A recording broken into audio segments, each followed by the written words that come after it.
സാറേ, ഇന്ത്യയിലെ ജനങ്ങൾ പ്രതീക്ഷയോടെ കാണുന്നതാണ് കോടതികൾ.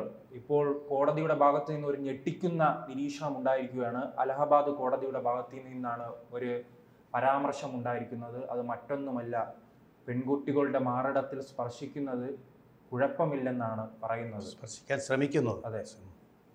അതോടൊപ്പം തന്നെ ആ രീതിയിലുള്ള പല നിരീക്ഷണങ്ങളും ഉണ്ടായിരിക്കുന്നു.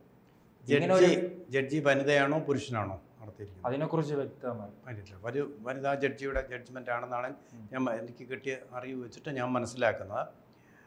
എന്തായാലും പറഞ്ഞിരിക്കുന്നത് നമ്മൾ അതിൻ്റെ ശരി ആണെന്ന് ഞാൻ പറയുന്നില്ല. കാരണം സ്ത്രീപക്ഷമായിരിക്കണം വിധികൾ.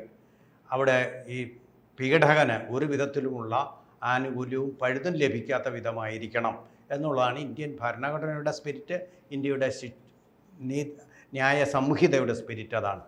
പക്ഷേ അതിന് വിരുദ്ധമായിട്ടുള്ളതാണ് ഈ വാക്കുകൾ വന്നിരിക്കുന്നത്. ഇവിടെ എന്താണെന്ന് വെച്ചാൽ സാങ്കേതികമായിട്ടുള്ളൊരു കാര്യമാണ്. ഇപ്പോൾ ഈ വേലക്കാര് തൊഴിലാളികളാണ്, പക്ഷേ എല്ലാ തൊഴിലാളികളും വേലക്കാരല്ല എന്നുള്ള ഒരു സാങ്കേതികതയും ഒരു ലോജിക്കുമാണ് ഇതിലുള്ളത്. അതായത് നമ്മുടെ ജസ്റ്റിസ് വർമ്മ കമ്മീഷൻ വന്നതിന് ശേഷം, നിലവിൽ വന്നതിന് ശേഷം അതിൻ്റെ അടിസ്ഥാനത്തിൽ തയ്യാറാക്കിയ ആക്റ്റിൽ പറയുന്നത് ഒരു സ്ത്രീയുടെ മുഖത്തേക്ക് അവൾക്കിഷ്ടമില്ലാതെ 30 സെക്കൻഡിൽ കൂടുതൽ നോക്കുന്നു, സ്റ്റെയറിങ് എന്ന് പറയും, അത് കുറ്റമാണ്. അശ്ലീല ചുവയുള്ള കമൻറ്റുകൾ പറയുന്നത് ഇത്തരം കാര്യങ്ങളൊന്നും പഠിക്കാതെയാണോ ആ വനിതാ ജഡ്ജി അവിടെ ഈ പറയട്ടെ അതിലേക്കാണ് വരുന്നത്. അത് പിന്നെ നോക്കുന്നത് മാത്രമല്ല, അശ്ലീല പരാമർശമുള്ള വാക്കുകൾ പറയുന്നത് കുറ്റമാണ്, ഇത് കുറ്റമാണ്. അതുപോലെ തന്നെ അവരുടെ ഇഷ്ടമില്ലാതെ ശരീരത്തെ എവിടെ സ്പർശിച്ചാലും അത് കുറ്റം തന്നെയാണ്, തെറ്റാണ്, ശിക്ഷിക്കാവുന്നതാണ്. അതല്ല നീ കോടതിയും പറയുന്നില്ല. ഇവിടെ എന്താ പ്രശ്നമെന്ന് വെച്ചാൽ ബലാത്സംഗം എന്നുള്ള വാക്കിന് റേപ്പ് എന്നാണ് ഇംഗ്ലീഷിൽ പറയുന്നത്. ആ ബലാത്സംഗമല്ല, ശക്തിയോടുകൂടി പെണ്ണിൻ്റെ ഇഷ്ടത്തിന് വിരുദ്ധമായിട്ട്, സ്ത്രീയുടെ ഇഷ്ടത്തിന് പെൺകുട്ടിയുടെ ഇഷ്ടത്തിന് വിരുദ്ധമായ രീതിയിൽ അവളെ ശക്തി കൊണ്ട് കീഴ്പ്പെടുത്തി ചെയ്യുന്ന സംഘം, സെക്ഷൽ ഇൻ്റർകോഴ്സ്, അതാണ് ബലാത്സംഗം എന്ന് പറയുന്നത്. എന്ന് വിചാരിച്ച് ഇത് പീഡനമല്ലാതാകുന്നില്ല. സ്പർശം പോലും പീഡനമാണ്. മരണമായാലും മാറ്റി ഏത് ശരീരഭാഗമായാലും ഒരു പെൺകുട്ടിയുടെ ഇഷ്ടമില്ലാതെ അവളുടെ ശരീരത്തിൽ സ്പർശിക്കുന്നത് കുറ്റകരമാണ്, ശിക്ഷാർഹമാണ്, കോഗ്നൈസബിൾ ഒഫൻസാണ്. ചിലതൊക്കെ ജാമ്യമില്ലാത്ത കുറ്റങ്ങളുമാണ്.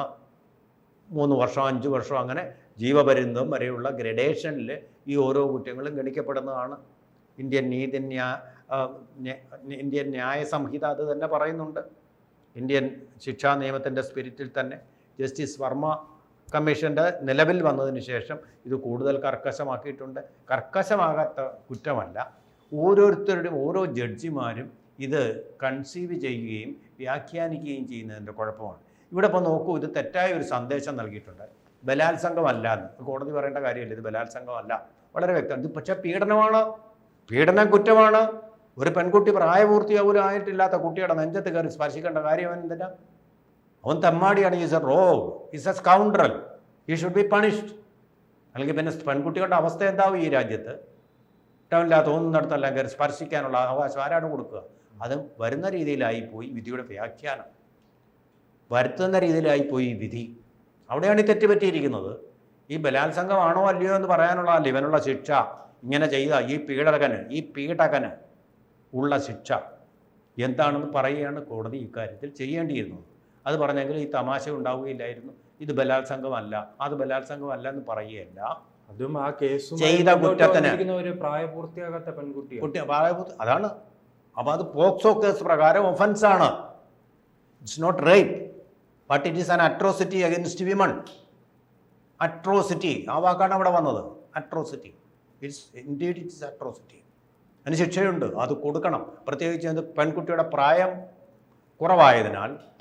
ഇത്തരം വിവാദ പരാമർശങ്ങൾ ഈ പ്രതികൾ പലപ്പോഴും പലയിടത്തുള്ള പ്രതികൾ മുതലാക്കാൻ ശ്രമിക്കില്ല. ഇനി മുൻപോട്ടുള്ള ഇത്തരം നിരീക്ഷണങ്ങൾ ചൂണ്ടിക്കാട്ടി രക്ഷപ്പെടാനുള്ള ശ്രമിക്കും. നോക്കൂ, ഇപ്പോൾ ഇന്ത്യൻ കോടതി വിധിച്ചിട്ടുള്ള ഒരു വിധി, അതായത് ഭർത്താവ് ബലാത്കാരേണ നടത്തുന്ന ഈ സെക്ഷൽ ഇൻ്റർകോഴ്സ്, ലൈംഗിക ബന്ധം, അത് ബലാത്സംഗമായി കണക്കാക്കാൻ കഴിയില്ല എന്ന് വിധി വന്നിട്ടുണ്ട്.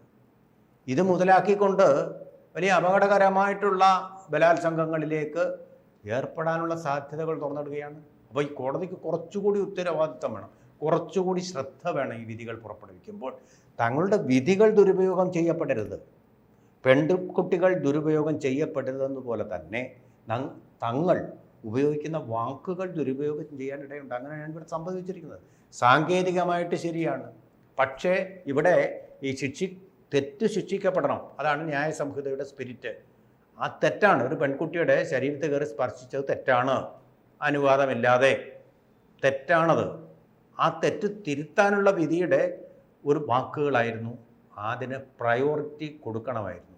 ഇതല്ല എന്ന് പറയുമ്പോൾ നമ്മൾ ആ പ്രതിയെ ന്യായീകരിക്കുക. ബലാത്സംഗമല്ല, അതൊരു വാക്യം പോലും ആ വിധിയിലുണ്ടെങ്കിൽ അത് തെറ്റായിട്ടുള്ള സന്ദേശം നൽകും. അവിടെയാണ് കൂടുതൽ ശ്രദ്ധ. നമുക്ക് നൂറായിരം കോടതികളുണ്ട്. നമ്മുടെ ഭരണഘടന ഏറ്റവും ബൃഹത്താണ്. ന്യായ സംഹിതയും വളരെ ബൃഹത്താണ്. പലതരത്തിൽ വ്യാഖ്യാനിക്കാൻ പറ്റുന്ന പഴുതുകൾ അതിലുണ്ട്. ആ പഴുതിലൂടെ വലിയ മീനുകൾ രക്ഷപ്പെടാൻ സാധ്യതയുണ്ട്. അതുകൊണ്ട് വളരെ ശ്രദ്ധ ആവശ്യമാണ്. ബലാത്സംഗമായാലും കുറ്റമാണ്, ശിക്ഷിക്കപ്പെടണം പ്രതി. പീഡനമായാലും ശിക്ഷിക്കപ്പെടണം. അതുപോലെ തന്നെ ആവശ്യമില്ലാതെ തുറച്ചു നോക്കുന്ന ഒരു ദുശീലം നമ്മുടെ നാട്ടുകൾ ധാരാളമായിട്ടുണ്ട്. നോക്കി അങ്ങനെ ഇരിക്കുക, നയന ഭോഗം എന്ന് പറയും, ആ രീതിയിലുള്ള നോട്ടങ്ങൾ, ഇതെല്ലാം ശിക്ഷിക്കപ്പെടേണ്ടതാണ്. ഇന്ത്യയിലെ നിയമങ്ങൾ ശക്തമല്ലെന്ന് എല്ലാ കാലത്തും ഇത്തരം പീഡനങ്ങൾ ഉണ്ടാകുമ്പോഴും മരണങ്ങൾ ഉണ്ടാകുമ്പോഴും പറയുന്നത് പതിവാണ്. അത് നാം നിർഭയയുടെ സംഭവം ഉൾപ്പെടെ കണ്ടിട്ടുണ്ടല്ലോ. അത് ജനാധിപത്യ രാജ്യത്തിൻ്റെ ദൗർബല്യങ്ങളുണ്ട്. ഇപ്പോൾ ഗൾഫ് രാജ്യങ്ങളിലാണെങ്കിൽ ഒരു പ്രശ്നവുമില്ല, അപ്പം തന്നെ വേണ്ടത് ചെയ്യും, അവനെ വേണ്ടത് ചെയ്യും. ഒന്ന് തലയറുത്തിട്ട്, ഇതൊക്കെ വളരെ കൊടിയ കുറ്റങ്ങളായിട്ടാണ് ശിക്ഷ. ഗില്ലറ്റിൻ ചെയ്യും, അപ്പം തന്നെ ഗില്ലറ്റിൻ ചെയ്യും, പരസ്യമായിട്ടുള്ള വധശിക്ഷ നടപ്പാക്കും. അപ്പോൾ അതുകൊണ്ട് ഈ കുറ്റകൃത്യങ്ങൾ വളരെ കുറവാണ്. ഏറ്റവും ഫലപ്രദമായിട്ടുള്ള മാർഗം അതുതന്നെയാണ്. പക്ഷെ നമ്മുടെ രാജ്യം ജനാധിപത്യത്തിൻ്റെ ശ്രീകോവിലാണ്. അതുകൊണ്ട് ഇതിലൊക്കെ ധാരാളം പഴുതുകളിട്ടുണ്ട്. ഈ പഴുതിൽ കൂടി ഈ ക്രിമിനലുകൾ രക്ഷപ്പെടുമ്പോഴാണ് അത് തിരിച്ചടിയായിട്ട് വരിക. അത്തരത്തിലുള്ള വാക്കുകളാണ് വാസ്തവത്തിൽ അലഹബാദ് ഹൈക്കോടതി ഉപയോഗിച്ചിരിക്കുന്നത്. ബലാത്സംഗം നടക്കണമെന്നില്ല, അതിനുള്ള ശ്രമങ്ങളും അതിലേക്ക് നയിക്കാവുന്ന സ്പർശനങ്ങളും എല്ലാം തന്നെ തെറ്റാണ്. ആ തെറ്റിനോടുള്ള ഒരു എതിർപ്പും, കലർപ്പില്ലാത്ത എതിർപ്പ് പ്രകടിപ്പിക്കുന്ന ഒന്നായിരിക്കണം വിധി. ആ തെറ്റിനെ നിരുത്സാഹപ്പെടുത്തുന്ന ഒന്നായിരിക്കണം വിധി. മറിച്ച് ആ തെറ്റിനെ പ്രോത്സാഹിപ്പിക്കപ്പെടുന്നതും അങ്ങനെ വ്യാഖ്യാനിക്കപ്പെടുന്നതുമായിട്ടുള്ള വിധികൾ പുറപ്പെടുവിക്കുന്നതിൽ നിന്ന് നമ്മുടെ ന്യായാധിപന്മാർ പിന്തിരിയണം എന്നുള്ളതും കൂടിയാണ് ഈ കേസ്. പൊതുവെ ഇത്തരം കേസുകളിൽ പ്രതികൾ കൃത്യമായി ശിക്ഷയ്ക്ക് ഇരയാവാറില്ലല്ലേ? അവസാനത്തെ സാഹചര്യ തെളിവുകളും ഈ അന്വേഷണ സംഘത്തിന്റെ വീഴ്ചകളുമെല്ലാം അവർ മുതലാക്കി രക്ഷപ്പെടുകയാണല്ലോ ഇപ്പോൾ കേരളത്തിൽ ഉൾപ്പെടെ നാം കാണുന്നത്. വളരെ ശരിയാണ്. കാരണം ഈ പരാതി കൊടുത്തു കഴിഞ്ഞാൽ കൊടിയ പീഡനങ്ങൾക്ക് ഈ പെൺകുട്ടി വിധേയമാകും. പ്രതിഭാഗത്തിൻ്റെ വക്കീൽ വന്ന് അനാവശ്യമായിട്ടുള്ള ചോദ്യങ്ങൾ ചോദിച്ചുകൊണ്ട് അവളെ പീഡിപ്പിക്കും. സഹിക്കാൻ വയ്യാത്ത ചോദ്യങ്ങൾ. അത് വലിയൊരു പ്രശ്നമാണ്. ജനാധിപത്യ രാജ്യമായതുകൊണ്ട് മറുഭാഗം കൂടി കേൾക്കണമെന്നാണ്. 1000 കുറ്റവാളികൾ ശിക്ഷിക്കപ്പെട്ടാലും ഒരു നിരപരാധി പോലും ശിക്ഷിക്കപ്പെടരുതെന്നുള്ള സ്പിരിറ്റാണ്. പക്ഷേ ഇതിൻ്റെ ഫലമനുഭവിക്കുന്ന പെൺകുട്ടിയാണ്. പറയാൻ ആഗ്രഹിക്കാത്ത കാര്യങ്ങൾ പറയാൻ പ്രേരിതയായിത്തീരുന്നു, അല്ലെങ്കിൽ മിണ്ടാതിരിക്കാൻ പ്രേരിതയായിത്തീരുന്നു. മിണ്ടായിരുന്നു കഴിഞ്ഞാൽ കേസ് വിട്ടുപോകും. അതുകൊണ്ടാണ് ഇപ്പോൾ നമ്മുടെ അമ്മ കേസിലെ പ്രതികൾ പോലും അവർക്ക് പരാതിയില്ല എന്ന് പറഞ്ഞ് പിൻവാങ്ങുന്നത്. അതുപോലെ തന്നെയാണ് ഈ ലവ് ജിഹാദും. ഈ കേസുമായിട്ട് പോയി കഴിഞ്ഞാൽ അതിൻ്റെ പുറകെ നടന്നു കഴിഞ്ഞാൽ അവർ നാണം കെട്ടുപോകും. അങ്ങനെ പഴുതുകളുണ്ടോ?